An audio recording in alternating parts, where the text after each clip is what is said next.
You're listening to Soap Dirt, the latest in television entertainment news.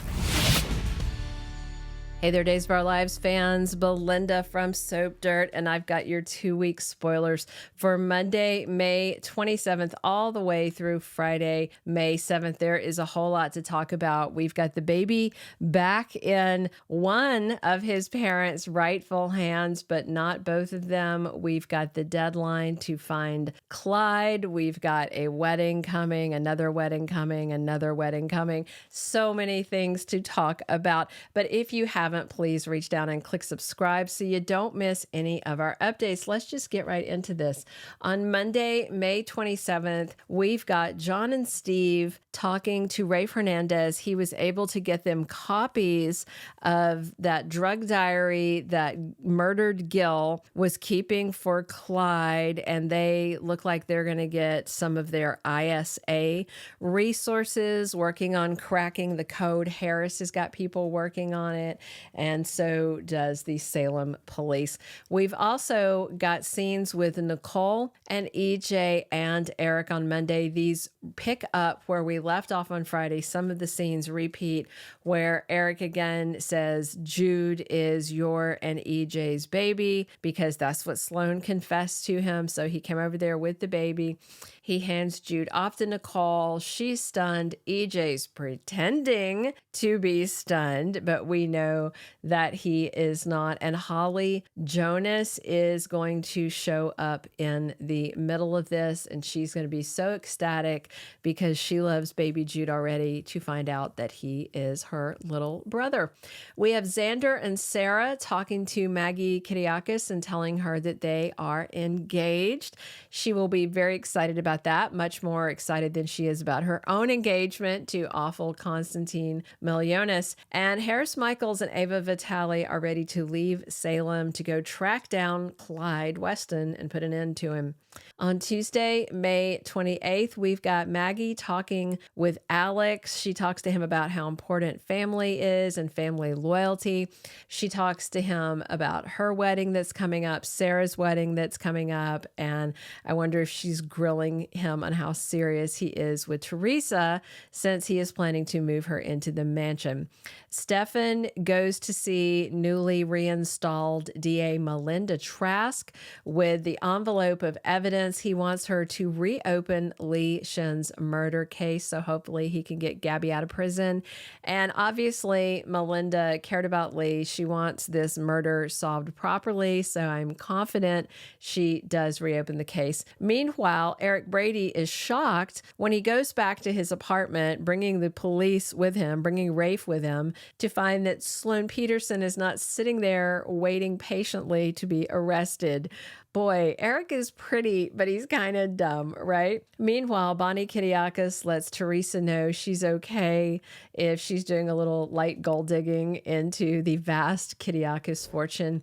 And EJ and Nicole focus on having their baby home with them. But of course, EJ's sitting on a big fat lie. Wednesday, May 29th, Steve is getting close to finding where Clyde and his younger girlfriend, Officer Goldman, are hiding out. Lucas Horton heads out of town with Ava and Harris to search for Clyde in Montana.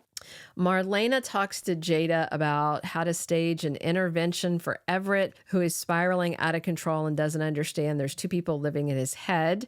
And Marlena and John comfort Eric, who of course is completely stunned that he's lost his son and his wife stole the baby and now his wife has run off. He is distraught, clearly. And Stephanie is very worried about Everett, and she talks to Chad about all this, and he's actually quite supportive.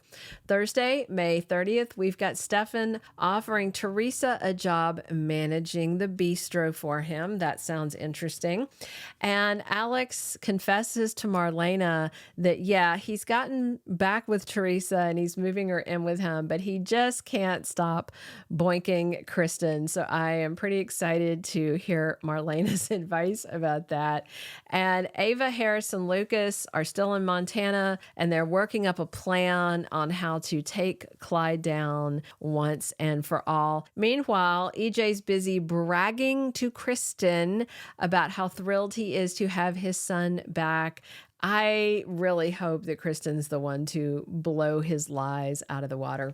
Friday, May 31st, Jada and Stephanie each talk with Everett, and both of them walk away from their separate conversations floored by the way he has behaved. Sloan shows up at the DiMera mansion. Maybe she wants to say goodbye to Jude. I don't know. She and Nicole have a nasty fight, and Nicole punches her in the face.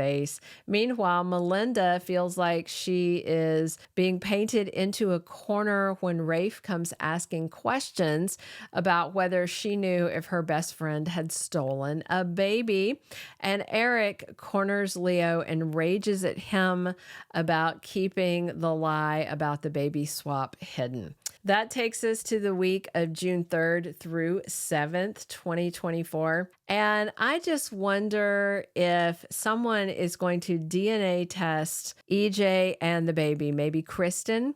I just kind of suspect Kristen for a couple of reasons. First, she might go in the safe and find the real test results that say EJ isn't the dad. And Kristen has that open line where she talks to Rolf, and EJ had Rolf doing the DNA test. So Kristen might actually find out from him.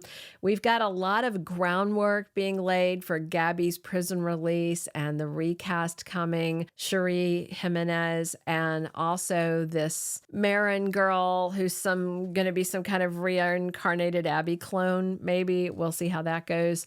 I think Bobby is about to be on the loose soon, and I wonder if he's going to take over and be heinous, and we're not going to see sweet Everett anymore.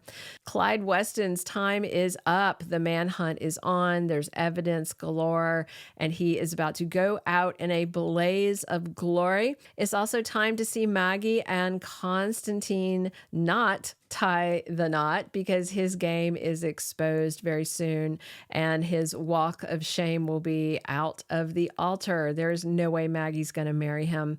I wonder if Nicole is going to see Leo as a hero or a villain for telling EJ the truth as he knows it, but for sitting on it for so long. And of course, Leo is desperate to make things right with furious Eric and with Nicole. And Sloan Petersen's time in Salem is just about done. Will she take the money and run?